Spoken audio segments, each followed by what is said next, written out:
धन्यवाद आपको स्वागत देव कमी चैनल माध्यम आम कहवा कि गतकाली जब कहते 29 तारिख ठार आरंभ हम भयंकर परिस्थिति तेज भयंकर परिस्थिति अच्छी आउ किछ समय पर जो प्रधानमंत्री जी अच्छा माननीय प्रधानमंत्री से बैठक डकाई गुरुत्वपूर्ण बैठक चली अपरपक्ष देखा जदि पुरी भली डिटो करमर ममता बानार्जी दीघा ठारे पुरी भली नकल से भली मंदिर कर कौन कहे जगन्नाथ तो कल्कि अवतार बर्तमान हो सारे 29 तारिख दिन परशुराम काली जॉइन कले आमर थिला अक्षय तृतीया डेडलाइन थिला आगु मु बारंबार कही आसी अक्षय तृतीया है आमर लास्ट डेट थिला आज आज अक्षय तृतीया आज लास्ट डेट थिला माने कल्किंकर जहा लीला खेला हवा कथा आज पूर्ण मात्रा रे आरंभ है अक्षय तृतीया है आम देशर हिंदू धर्म आमर धर्म शास्त्र पांजिका गणना अनुजाई सब शुभ काम आम अक्षय तृतीया करूँ तेणुक भगवान आज अक्षय तृतीया पूर्ण रूप से अश्वत्थामा काकभूषुंड विभीषण आउ परशुराम सब मिसिक बर्तमान कली उपर चढ़ऊ करके बाहर किंतु आपण मैंने ओडिशावासी गोटे कथा जानिया दरकार समस्ते जो श्री कलिपुरुष जो कहते तार निज धर्मपत्नी हूँ ममताज बानो से जो ममताज बानो सी हूँ कलीर धर्मपत्नी से निजे हूँ कली महाराज जो मक्का मदीना रे जो शुक्राचार्य मंत्र द्वारा जागृत करके शिव को जो बांधिकी 64 जोगिनी भितर शिव बंधा पड़ती जो शुक्राचार्य जो बांधी कली महादेव को से गोटा 64 जोगिनी पीठ थिला 365 दिन 365 देवी सी सृष्टि करथिला से मक्का मदीना भितर 365 देवी भितर ता भितर अच्छंती जोगिनी माने जोगिनी भितर शिव बंधा पड़ते शिवंकर किसी काम करूनी किंतु कली कौन कर सेपटे रही तार धर्मपत्नी हूँ ममताज बानो सी गोटे मुस्लिम जेहादी आउ एपटे छाड़ी देती तेणुक सबू लीला खेला पुरी हम तेणुक पुरी से समस्ते कली पुरुष जानीगला प्रकृत में जगन्नाथ यू ही कलिंकर आविर्भाव हम तेणुक से पुरी पर आक्रमण करने को तार स्त्री कली पुरुषर स्त्री हूँ ममताज बानो जी की ट्रेन दुर्घटना घटे बाहानगर शह लोक सी हत्या करता सी हूँ से ममताज बानो से बहुत डेंजर आउ खतरनाक ताकू जेतिक देखुच से नुह से परा निजे कली जी पृथ्वी की ब्रह्मांड को थरौची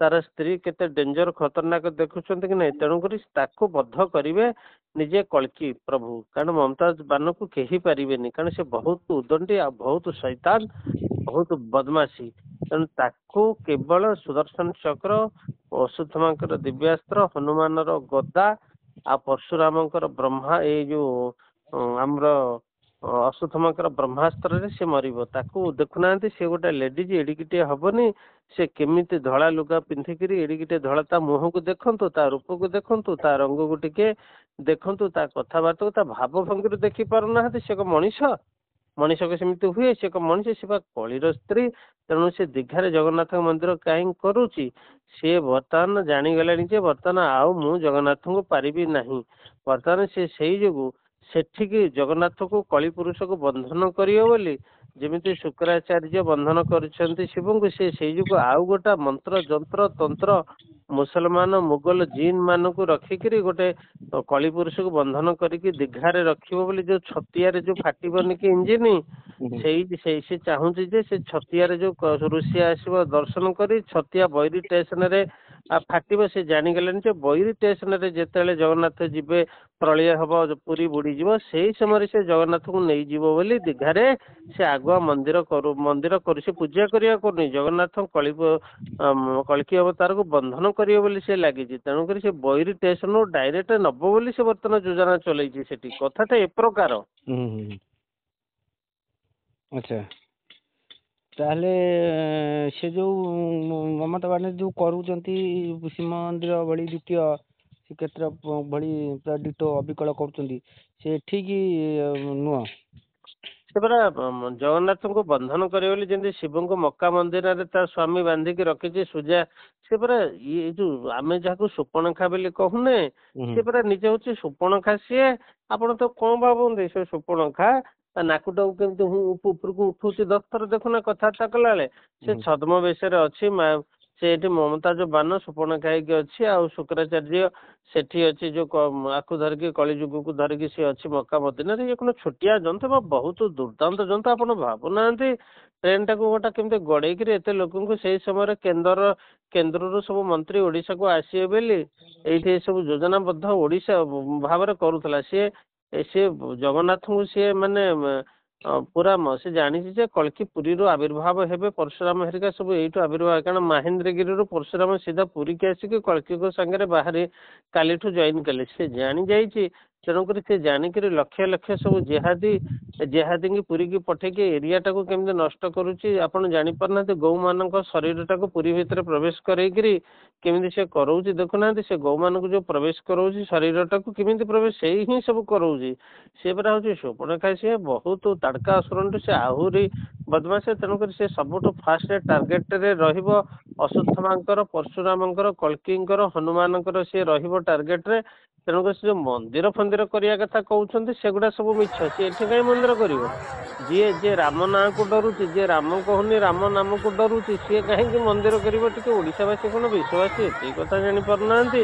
ସେ ପରା ରାମ କହିଲେ ଡେଉଁଛି, ଆଉ ସିଏ ପରା ହଉଛି ପ୍ରଭୁ ରାମ, ଜଗନ୍ନାଥ, ବଳଭଦ୍ର, ସୁଭଦ୍ରା ଯୋଉ କହୁଛନ୍ତି ସେ ହଉଛନ୍ତି ରାମ ଲକ୍ଷ୍ମଣ ସୀତା। କାଳକ୍ରମେ ତାଙ୍କ ନାଁଟା ତୁଳସୀଦାସ ନିଜେ ଯେତେବେଳେ ଦର୍ଶନ କରିଥିଲେ ରାମ ଲକ୍ଷ୍ମଣ ସୀତାକୁ କରିଥିଲେ, କିନ୍ତୁ ଅଶୋକଙ୍କ ପ୍ରଭାବରେ କାଳକ୍ରମେ ତାକୁ ଗୋପନୀୟ କରିଦିଆଯାଇଛି। କାରଣ ରାମ ଲକ୍ଷ୍ମଣ ସୀତା କରିବା ଯୋଗୁଁ ବାରମ୍ବାର ମୁଗଲ ମାନେ ସେଠିକି ଆକ୍ରମଣ କଲେ, ଅତ୍ୟାଚାର କଲେ। ମମତାଜ ବାନ ବି ସେ ଜାଣିଛି ହଉଛି ରାମ ଲକ୍ଷ୍ମଣ ସୀତା, କାରଣ ବିଶ୍ୱର ଦେବତା ଗୋଟିଏ ଦେବତା, ରାମ ଲକ୍ଷ୍ମଣ ସୀତା ହେଲେ ଆମର ଦେବତା, ହନୁମାନ ହେଲେ ଆମର ଭୈରବ। ତେଣୁକରି ଜଗନ୍ନାଥ, ବଳଭଦ୍ର, ସୁଭଦ୍ରାଙ୍କ ନାମ ହିଁ ହଉଛି ରାମ ଲକ୍ଷ୍ମଣ ସୀତା। ଆଉ ସେ ପରା ରାମ ନାଁ କହିଲେ ଡେଉଁଛି, ଯେମିତି ବାରୁଦ ଗାଡିରେ ଡିଏସ୍ଏଲ ମାଇଲେ ଯେମିତି ମିସାଇଲ ଟା ହୁଏ, ସେ ପରା ସେଇଭଳିଆ ରାମ ନାଁ କହିଦେଲେ ସେ ଚୁଡେଲ ଖାଲି ଏମିତି ହଉଛି। ସେ ପରା ହଉଛି ସୁପର୍ଣ୍ଣଖା। ଯୁଦ୍ଧ କଥା ନେଇ କଣ କହିବା ଆଜି? ବର୍ତ୍ତମାନ ଯୁଦ୍ଧ କଥା ଯୋଉ ଯୁଦ୍ଧ ତ ବର୍ତ୍ତମାନ ଆମର ଥିଲା ଲାଷ୍ଟ ଅକ୍ଷୟ ତୃତୀୟା, ଆଜି ନୂଆ ବର୍ଷ ହେଲା। ଆଉ ଆମର ପ୍ରଧାନମନ୍ତ୍ରୀ କହିଲେ ଯେ ଆମର ଅକ୍ଷୟ ତୃତୀୟାର ସବୁ ଶୁଭ କାମ ହୁଏ, ତେଣୁକରି ଆମେ ଯୁଦ୍ଧଟା ଅକ୍ଷୟ ତୃତୀୟାରୁ ଆମେ ଆରମ୍ଭ କରିଲେ ଆମକୁ ଅକ୍ଷୟ ଦବ, ଆମର ଯୁଦ୍ଧରେ ବିଜୟ ହବ। ତେଣୁକରି ଯୋଉ ଯୁଦ୍ଧ ବର୍ତ୍ତମାନ ଚାଲିବ ଆଜିଠୁ ଅକ୍ଷୟ ତୃତୀୟାରୁ ହେଲା, ଆଜିଠୁ ବର୍ତ୍ତମାନ ଯୁଦ୍ଧ ଆରମ୍ଭ ହେଲା।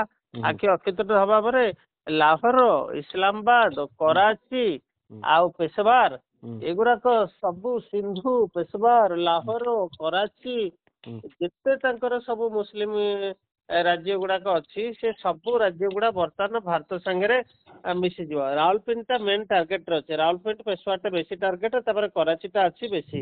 ଇସଲାମାବାଦ, ଲାହୋର ସବୁ ତ ମିଶିଯିବ ଏଥିରେ, ଆଉ ଭାରତ ସାଙ୍ଗରେ ମିଶିଯିବ। ପରମାଣୁ ବୋମାଟା ଛଡେଇକି ଆଣିବେ ହେରି ମୋଦି ଏବେ। ଆଉ ସେଇ ଯୋଉ ପରମାଣୁ ବୋମାଟା ବୈଠକଟା ବସୁଛି ଆଉ କିଛି ସମୟ ପରେ ସେ ନିଶ୍ଚିନ୍ତ ଫାଇନାଲ ହବ ଯେ ଯୁଦ୍ଧ କରାହବ ଭାରତ ସହିତ ପୁରା। ହଁ, ଭାରତର ସୈନ୍ୟମାନେ ବର୍ତ୍ତମାନ ମୋଦି କହିବା କଥା କି ସୈନ୍ୟମାନଙ୍କୁ ବର୍ତ୍ତମାନ ଛାଡିଦେଲେ, ତାଠୁ ଯେତେ ତାର ଯୋଉ ଅସ୍ତ୍ର ଶସ୍ତ୍ର ସେଗୁଡା ତ କିଛି ତାର କବାଡିଆ ସେଗୁଡା କିଛି କାମ ଦଉନି, ମେଡ୍ ଇନ୍ ଚାଇନା ଗୁଡାକ। ଯୋଉ ପରମାଣୁ ବୋମା ଗୁଡାକ ଯୋଉ ଭାରତର ଯୋଉ ପୂର୍ବ ସରକାର ଥିଲା, ସେ ସବୁ ପରମାଣୁ ବୋମା ଗୁଡାକ ଭାରତରୁ ଚୋରି କରିକି ତାକୁ ଦେଇଥିଲା। ତେଣୁକରି ମୋଦି କହିବା କଥା ସେଗୁଡା ସବୁ ନେଇ ଆସ। ତେଣୁକରି ମୋଦି, ଟ୍ରମ୍ପ ଆଉ ନେତନ୍ୟାହୁ ମିଶିକି ସେଗୁଡା ସବୁ ଛଡେଇ ଆଣିବେ। ଛଡେଇ ଆଣିକି ସେଗୁଡାକ ସବୁ ସମୁଦ୍ରରେ ନେଇକି ତାକୁ ସବୁ ପକେଇ ଦେଇକି ତାକୁ ସବୁ ଡିଫ୍ୟୁଜ କରିଦେବେ। ତେଣୁକରି ଆଉ ବାକି ରହିଲେ ସେମାନେ ସବୁ ଯୁଦ୍ଧ କରିବେନି, ଭାରତର ଶରଣାପନ୍ନ ହେଇଯିବେ। ଆଉ ସେମାନେ କହିବେ ତମେ ଆମ ରାଜ୍ୟ ନେଇଯା, ଆମ ଘର ଦ୍ୱାର ନେଇଯା। ଆଉ ଆମ ଯେମିତି ଆମର ଚନ୍ଦ୍ରଗୁପ୍ତ ଆଉ ଅଶୋକ, ଚନ୍ଦ୍ରଗୁପ୍ତ ମୌର୍ଯ୍ୟ ଯାଇକି ଯୁଦ୍ଧ କରିବାକୁ ଯାଉଥିଲେ, ରାଜା ଭର୍ତ୍ତୃହରି ଯେତେବେଳେ ବିକ୍ରମାଦିତ୍ୟ ଯୁଦ୍ଧ କରିବାକୁ ୟୁରୋପ ଯାଉଥିଲେ, ୟୁରୋପ ଲୋକମାନେ କହୁଥିଲେ ତମେ ଆମର ଟଙ୍କା ପଇସା, ଘର ଦ୍ୱାର, ଝିଅ ସ୍ତ୍ରୀ ସବୁ ତମେ ନେଇଯା, ଆମକୁ ମାରନି। ବର୍ତ୍ତମାନ ସେ ସେଇଭଳିଆ ପାକିସ୍ତାନୀ ଗୁଡାକ କହିବେ ତମେ ଆମର ଝିଅ ବୋହୂ ସ୍ତ୍ରୀକି ଯାଉଛ ସବୁ ତମେ ନେଇଯା, ତମ ରାଜ୍ୟ ଆମ ଧନ ନେଇଯା, ରାଜ୍ୟ ନେଇଯା, ଝିଅ ନେଇଯା, ସ୍ତ୍ରୀ ନେଇଯା, ସବୁ ନେଇଯା, ଆମକୁ ଟିକେ ମାରନି, କ୍ଷମା କର। ମୋଦିର ଗୋଡ ତଳ ପଡିକି ସେ କ୍ଷମା କରି ସେଗୁଡା କଣ ଯୁଦ୍ଧ କରିବେ ଭାରତ ସାଙ୍ଗରେ? ଭାରତ ସାଙ୍ଗରେ କଣ ପରଶୁରାମ ପରେ ଏବେ ଯାଉଛନ୍ତି, ପରଶୁରାମ ଅଛନ୍ତି, ଅଶ୍ୱତ୍ଥାମା ଅଛନ୍ତି, ହନୁମାନ ଅଛନ୍ତି, ବିଭୀଷଣ ଅଛନ୍ତି, କାକଭୂଷଣ ଅଛନ୍ତି, ପ୍ରଭୁ ସୁଦର୍ଶନ ଚକ୍ର ଧରିକି ଧଳାଗୋଳା କୋଡାଗୋଡା ବାର ହାତ ଖଣ୍ଡାଦ୍ରୀ, ସେଗୁଡା କଣ ଯୁଦ୍ଧ କରିବେ? ଆଉ ସେଗୁଡା କଣ ଯୁଦ୍ଧ କରିବେ? ସେଟା ଯୁଦ୍ଧ କରିବା ଅବସ୍ଥା ସେଗୁଡାଙ୍କର ଅଛି, ସେଗୁଡା ସବୁ କରିବ କଣ ପରଶୁରାମ ସାଙ୍ଗେ ସାଙ୍ଗେ କରିବେ ନା କ'ଣ? ତେଣୁକରି ତାଙ୍କର ବର୍ତ୍ତମାନ ନିଶ୍ଚିହ୍ନ ହେଇଯିବ। ଧରିତ୍ରୀ ବର୍ତ୍ତମାନ ଯବନ ଶୂନ୍ୟ ଆଜିଠୁ ଆରମ୍ଭ ହେଲା। ଆଜି ପରା ଅକ୍ଷୟ ତୃତୀୟା, ଆଜି ଶୁଭ ଦିଆହେଲା। ଧରିତ୍ରୀରେ ପୃଥିବୀରେ ଆଉ ଗୋଟିଏ ଯବନ ମ୍ଲେଚ୍ଛ ରହିବେ ନାହିଁ। ଟୋଟାଲି ସବୁତକ ପ୍ରଭୁ କଳ୍କି ସଂହାର କରିବେ। ଦେଖୁନାହାନ୍ତି ବର୍ତ୍ତମାନ 6-7 ହଜାର ସେଠୁ ଧରା ହେଲାଣି ଅହମ୍ମଦାବାଦରୁ ଏଇ ଯୋଉ ମ୍ଲେଚ୍ଛଙ୍କୁ ଯବନଙ୍କୁ ଧରା ହେଲାଣି। ସେଠୁ 7 ହଜାର, ଗୁଜୁରାଟରେ କେତେ 1100, ବର୍ତ୍ତମାନ ଓଡ଼ିଶାରେ 2 କୋଟି ପଇଛନ୍ତି। ଆଉ ଅଳ୍ପ ସମୟ ଭିତରେ ଡିକ୍ଲାରେସନ ହବ କଳ୍କି ବର୍ତ୍ତମାନ ଏଗୁରାକ ଏକାଠି ନହେଲେ ସଂହାର ପ୍ରଭୁ କେମିତି କରିବେ? ଅସୁବିଧା ହବନି। ସେଇ ଯୋଗୁଁ ସବୁ ଧରା ହେଇକି ଏକାଠି ରହିବେ। ତାକୁ ଭଗବାନ କ'ଣ କରିବେ? ସୁଦର୍ଶନ ଚକ୍ରଟା ଛାଡ଼ିଦେବେ, ହେଲେ ସବୁତକ ସଂହାର ହେବେ। ସେଇ ଯୋଗୁଁ ସବୁ ଦେଖୁନାହାନ୍ତି କେମିତି ଧରା ହେଲାଣି। ସେଠୁ 6,000, ସେଠୁ 2,000, ସେଠୁ 3,000। ଏଇ ଭାରତରେ ଯେତେ ଯୋଉ 20 କୋଟି ପଶିକି ଅଛନ୍ତି, ସେ 20 କୋଟିକି ବର୍ତ୍ତମାନ ଏକାଠୁ ନେଇକି ଗୋଟିଏ ଏଠି କରିଦେଇକି ଉପରୁ ଜୟ ଶ୍ରୀରାମ କରିକି ତା ଉପରେ ଗୋଟେ ପରମାଣୁ ବୋମା ପକେଇଦେଲେ ସେ ସବୁତକ ଯବନ ମ୍ଲେଚ୍ଛ ଏକାଥରେ ସଂହାର ହେଇଯିବେ। ଗଲା କାମ ଶେଷ। ଏଇଆ ହେଲା ପ୍ରଭୁଙ୍କର ଯୋଜନା। ସେଇ ପ୍ରଭୁଙ୍କର ଯୋଜନା ଅନୁଯାୟୀ ସେୟା ସବୁ ଚାଲିଛି। ପ୍ରଭୁଙ୍କର ଅକ୍ଷୟ ତୃତୀୟାର ସବୁ ଯୋଜନା ଆରମ୍ଭ ହୁଏ। ଆଉ ରଥ ତ ଜାଣିଥିବେ ଆଜିଠୁ ଆରମ୍ଭ ହୁଏ।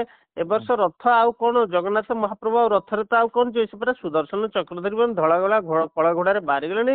ଆଉ ରଥଯାତ୍ରା କ'ଣ ହବ? ତେଣୁକରି ନାଁକୁ ମାତ୍ର ଆମେମାନେ ଯିବା ଭକ୍ତମାନେ ମିଶିକିରି, ଆଉ ଗୋଟେ ଛୋଟିଆ ମୋଟିଆ ଯାହା ହଉ ସେମିତି ପ୍ରଭୁଙ୍କର କାନ୍ଧରେ ବସିକି ଟିକେ ନେଇକି ଗୁଣ୍ଡିଚା ମନ୍ଦିର ଆମେ ବୁଲେଇକି ନେଇ ଆସିବା। ଏ ବର୍ଷ ଆଉ ରଥ କୁଆଡ଼େ ହବ? ପୁରା ଯୁଦ୍ଧ ଘମାଘୋଟ ଯୁଦ୍ଧ ବର୍ତ୍ତମାନ ବିଶ୍ୱଯୁଦ୍ଧ ବର୍ତ୍ତମାନ ଆରମ୍ଭ ହେଲା। ଆଜିଠୁ ଯୁଦ୍ଧ ବର୍ତ୍ତମାନ ବିଶ୍ୱଯୁଦ୍ଧ ଚାଲିଲା। ଏଇ ସିନା ପାକିସ୍ତାନ ଖାଲି ସରେଣ୍ଡର କରିଯିବ ଭାରତ ସହିତ, ସେଇ ସିନା ଆମେ ନେଇଯିବା ରାହୁଲପିଣ୍ଡିକୁ, ପେଶାର ସବୁ ନେଇଯିବା, କରାଚି ନେଇଯିବା, ଇସଲାମାବାଦ ନେଇଯିବା। ବାକି ଯେତେ ଯବନ ରହିଗଲେ ସେଗୁଡ଼ା ସବୁ ସଂହାର ପ୍ରଭୁ କରିବେ। ଆଉ ପ୍ରଭୁ କେତେବେଳେ ଆଉ ଯିବେ? ଇଏ ପତିତ ପାବନ ବାନା ଆଉ କ'ଣ ଅଛି ଯେ ଆଉ ଉଡ଼ିବ ଉପରେ? ପତିତ ପାବନ ପୁରା ଉଡ଼ିକି ଯାଇକି ସମୁଦ୍ରରେ ପଡ଼ିଲା। ସେପଟେ ପୁରା ସମୁଦ୍ର ଆଉ କିଛି ସମୟ ପରେ ମାଡ଼ି ଆସିକି ପୃଥିବୀଟାକୁ ପ୍ରଳୟ କରିଦେବ। ଆଉ କ'ଣ ସମୁଦ୍ର ଆଉ କ'ଣ ପ୍ରଭୁ କ'ଣ ସଂକେତ ଦେଲେ? ପତିତ ପାବନ ଯାଇକି ସେଟା ସମୁଦ୍ରରେ ପଡ଼ିଲା, ତାମାନେ ସମୁଦ୍ର ଆସୁଛି ବୋଲି ପ୍ରଭୁ କହିସାରିଲେଣି। ପିପିଲି ଯାଏଁ ପାଣି ପଳେଇ ଆସିବ। ସିଆଡ଼ୁ ସବୁ ଯେତେ ଅଛି କୋଣାର୍କ ସବୁ ଡୁବିକି ପିପିଲି ଯାଏଁ ବର୍ତ୍ତମାନ ପାଣି ପଳେଇ ଆସିବ। ତେଣୁକରି ଆମେ କେମିତି ଆତ୍ମରକ୍ଷା କରିବା? ପ୍ରଭୁଙ୍କୁ ଅନେଇବା। ପ୍ରଭୁ ଆମକୁ ଯାହା କହିବେ ଆମେ ସେୟା କରିବା। ପ୍ରଭୁକୁ ଆମକୁ ମାରିବେ ନା କ'ଣ? ଆମେ ପରା ତାଙ୍କ ଭକ୍ତ। ଆମକୁ ସେ ସଂକେତ ଦେଲେ। ଅନ୍ୟମାନଙ୍କୁ ତ ସଂକେତ ଦଉନାହାନ୍ତି, ଆମକୁ କହିଦେଲେ ସମୁଦ୍ର ଆସୁଛି, ପିଲାମାନେ ତମେ ରେଡି ହେଇଥା, ଯେତେବେଳେ କହିବି ତମେ ସେତେବେଳେ ଘର ଦ୍ୱାର ସବୁ ରେଡି କରିକି ଛାଡ଼ିକିରି ଉଚ୍ଚ ଜାଗାକୁ ପଳେଇବ। ତେଣୁକରି ଆମର ଯେତେ ସବୁ ସମୁଦ୍ର କୂଳରେ କୋଣାର୍କ ଏଠି ଯେତେ ଲୋକମାନେ ଆମର ସବୁ ଅଛନ୍ତି, ଆମ ଜାତି ଭାଇ, ସେପଟେ କୋଣାର୍କ ପଟେ ଅଛନ୍ତି, ନିମାପଡ଼ା ପଟେ ଅଛନ୍ତି, ଗୋ ପଟେ ଅଛନ୍ତି, ଏପଟେ ପୁରୀ ପଟେ ଅଛନ୍ତି, ଏପଟେ ରାମଚଣ୍ଡୀ ପଟେ ଅଛନ୍ତି, ଏପଟେ ପାରିକୁଦ ପଟେ ଅଛନ୍ତି। ଆମେ ସମସ୍ତେ ଉଠି ଆସିବା, ସମସ୍ତେ ଆମର ଏପଟକୁ ଉଠି ଆସିବା। ଆମେ ତାଙ୍କୁ କେତେ ସ୍ଥାନ ଦେବା, ସେମାନେ ରହିବେ। ବର୍ତ୍ତମାନ ଯୋଉ ଏତେ ସ୍ଥାନ ଅଛି, ଯୋଉ ବାଂଲାଦେଶୀ 20 କୋଟି ଅଛନ୍ତି, ସେଗୁଡ଼ାକ ସବୁ ପଳେଇଲେ ଜାଗା ଖାଲି ହେଇଯିବ। ତେଣୁକରି ଆମର ସେ ଭାଇମାନେ ଏପଟୁ ଉଠି ଆସିଲେ ସେଗୁଡ଼ା ସବୁ ସଫା କରିଦେ। କାରଣ ସେଗୁଡ଼ାକ ସଫା କାହିଁ ହବ କି? ସେଗୁଡ଼ା ସେ ସମୁଦ୍ର କୂଳରେ ରହିକି ସବୁ ଅପବିତ୍ର ଜାଗାକୁ ଅଶୁଦ୍ଧ କରିଦେଇଛନ୍ତି ରହିକି। ଯେମିତି 99 ବାତ୍ୟା ଆସିଥିଲା, ସେଗୁଡ଼ାକୁ ସଫା କରିଦେଲା ସବୁ ସମୁଦ୍ରକୁ ନେଇକି। ସେଗୁଡ଼ା ସମୁଦ୍ର ଆସିକି ସବୁ ସଫା କରିକି ସବୁ ପବିତ୍ର ସବୁ ଶୁଦ୍ଧ କରିବେ। ବାବା ଯୁଦ୍ଧ ସ୍ଥିତି ପୁରା ଭୟଙ୍କର। ଏବେ ବି ସୁଦ୍ଧା ବୈଠକର ପରେ ଯୁଦ୍ଧ ଆରମ୍ଭ ହେଇଯାଉଛି ଜୋରଦାର। ହଁ, ବର୍ତ୍ତମାନ ପରମାଣୁ ବୋମା ସବୁ ରେଡି ହେଇଗଲାଣି। ପରମାଣୁ ବୋମା ରେଡି ହେଇଗଲାଣି, ଅଗ୍ନି 5 ମିସାଇଲ ରେଡି ହେଇଗଲାଣି, ଆଉ ସୂର୍ୟା ମିସାଇଲ ରେଡି ହେଇଗଲାଣି, ଆଉ ଯେତେ ମହାଦେବ ଇଏ ଯୋଉ ଶିବାସ୍ତ୍ର ରେଡି ହେଇଗଲାଣି, ଆଉ ଇଏ ରାଫେଲ ଟିକେ ରେଡି ହେଇଗଲାଣି, ସୁଖୋଇ ଠିକ ହେଇଗଲାଣି, ମିରାଜ ରେଡି ହେଇଗଲାଣି, ତେଜସ୍ ରେଡି ହେଇଗଲାଣି, ଯେତେ ପ୍ରକାର ବେଶୀ ଲେଜର ଗାଇଡେଡ ବମ୍ ଗୁଡାକ ସବୁ ରେଡି ହେଇଗଲାଣି। ସେପଟେ ରୁଷିଆ ଯାହା ତାର ସିଏ ବଡ଼ ବଡ଼ ଗ୍ଲୋବ ମାଷ୍ଟରରେ ପୁରା ବହୁତ ଅସ୍ତ୍ର ପଠେଇଲାଣି। ସେପଟେ ଆମେରିକା ବହୁତ ଅସ୍ତ୍ର ଦେଇକି ପଠେଇ ସାରିଲାଣି ଭାରତକୁ। ସେପଟେ ନାତନ୍ୟାହୁ ପୁରା କେତେଟା ଜାହାଜ ପୁରେଇକି ଅସ୍ତ୍ର ଦେଇଛି। ତା ସହିତ ଆମେରିକାର ବି ସ୍ପେଶାଲ ସୋଲଜର ଆସିଛନ୍ତି, ଆଉ ଏଠୁ ସ୍ପେଶାଲ ସୋଲଜର ଆସିଛନ୍ତି ଆମର କୋଉଠୁ କହିଲେ, ନାତନ୍ୟାହୁ ପଠେଇଛି ଇସ୍ରାଏଲରୁ। କାରଣ ସେ ଯୋଉ ବଙ୍କର କରିକି ଛପିକି ନାହାନ୍ତି କି ସବୁ ମାଟି ତଳେ, ସେଗୁଡାକ ସବୁ ହମାସରେ ଥିଲେ। ହମାସ ଯେମିତି ବଙ୍କର କରିଛି, ପାକିସ୍ତାନ ଭିତରେ ସେମିତି ସବୁ ବଙ୍କର କରିକି ଗାତ କରିକି ଭିତରେ ରହିଛନ୍ତି। ସେଇ ଯୋଉ ତାଙ୍କର ଯୋଉ ସେନା ନାସିର ନା ମାସିର ଗୋଟା କ'ଣ ଅଛି, ସେ ସେମିତି ଗାତ କରିକି ତଳେ ଅଛି। ତାକୁ ଖୋଜିବାକୁ ସ୍ପେଶାଲ ସ୍କ୍ୱାଡ ପଠେଇଛି ଇସ୍ରାଏଲ। ସେଟା ଯୋଉ ଗାତ ଭିତରେ ସବୁ ଅଛନ୍ତି। ତେଣୁକରି ସବୁ ରେଡି ହେଇଗଲାଣି। ଆଉ କହୁଛନ୍ତି ଆଉ ଯୁଦ୍ଧ ହବନି କେମିତି? ଯୁଦ୍ଧ ହବ ବୋଲି, କିନ୍ତୁ ଏଇ ହେଲା କଥା, ଆମର ଡାଲି, ତେଲ, ଚାଉଳ, ନିତ୍ୟ ବ୍ୟବହାର ମେଡିସିନ, ଆଳୁ